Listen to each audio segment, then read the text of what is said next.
EAS in Chicago has issued a severe thunderstorm warning for northern Newton County in northwestern Indiana, southern Porter County in northwestern Indiana, southeastern Lake County in northwestern Indiana, Jasper County in northwestern Indiana, until 10 p.m. At 9:07 p.m., severe thunderstorms were located along a line extending from Hebron to near Lake Village to near Martinton, moving east at 65 miles per hour. Hazard, 60 miles per hour wind gusts. Source, radar indicator. Impact, expect damage to roof, siding, and trees.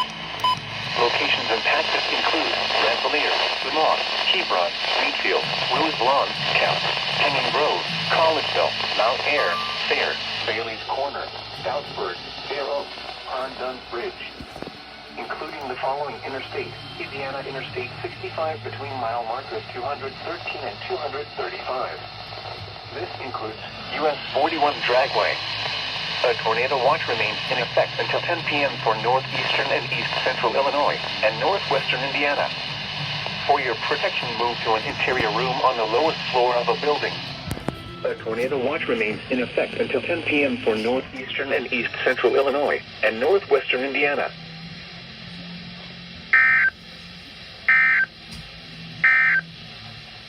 The tornado warning for east